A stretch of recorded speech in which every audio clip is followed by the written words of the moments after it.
জেলা পর্যায়ে football league নিয়মিত করার তাগিদ দিলেন ফুটবল ফেডারেশন সভাপতি তাবিথ আউয়াল। এ ব্যাপারে সময়োপযোগী নীতিমালা প্রস্তুতের কাজ চলছে বলে জানান তিনি। তৃণমূলের একাডেমিগুলোকে ভবিষ্যৎ ফুটবলার তৈরির দায়িত্ব নেয়ার পরামর্শ তার। তৃণমূলের একাডেমিগুলোর মাঝে স্টার স্ট্যাটাস ও সনদ প্রদান অনুষ্ঠান শেষে এসব কথা বলেন তিনি। রাজশাহী থেকে জানাচ্ছেন মুশফিকুর রহিম, ছবি তুলেছেন মরিলুল ইসলাম। প্রবাসী ফুটবলার নিয়ে সরগরম দেশের ফুটবল। এরই মাঝেও ফুটবলের পাইপলাইনের দিকে মনোযোগ বাফুফের। তার জন্যই দেশের আনাচে কানাচে ছড়িয়ে থাকা একাডেমিগুলোকে নিয়ে নতুন উদ্যোগ সভাপতি তাবিথ আউয়ালের। এই উদ্যোগকে আমি স্বাগতম জানাই। আসলে আমরা যখন সি ডিভিশন প্লেয়ার ছিলাম এক সময়, আমার মনে হয় বাংলাদেশ আগামী দিনে ভালো একটা রেজাল্ট আশা করছি। তবে আজকে আমরা যে প্রোগ্রামটাতে আসলাম, আমার মনে হচ্ছে যে আমরা হয়তো যেখানে ছিলাম আমরা একটু এগিয়ে যাব। শুক্রবার সকালে রাজশাহী জেলা পরিষদ মিলনায়তনে স্টার রেটেড একাডেমিগুলোকে সার্টিফিকেট প্রদান অনুষ্ঠানে প্রধান অতিথি ছিলেন বাফুফে সভাপতি তাবিথ আউয়াল। বড় অবদান রাখার জায়গা।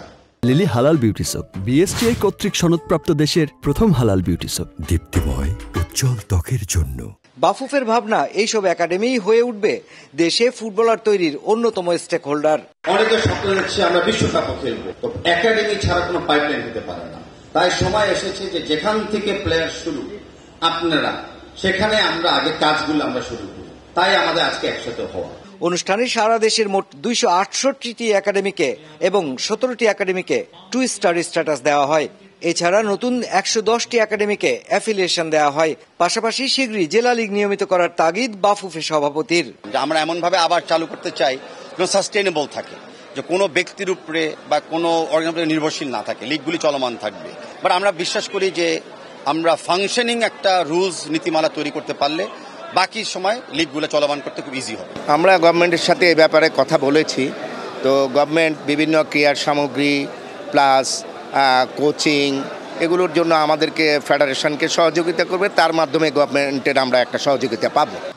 বাফুফে সভাপতি তাবিথ আউয়ালের নির্বাচনী ইশতেহারের অন্যতম উল্লেখযোগ্য দিক ছিল তৃণমূলের ফুটবলের উন্নয়ন। আর সেই জায়গায় এবার তৃণমূলের একাডেমি এবং জেলা লীগ আয়োজনে নতুন উদ্যোগ নিয়েছেন বাফুফে। মুশফিকুর রহমান, ডিবিসি নিউজ, রাজশাহী।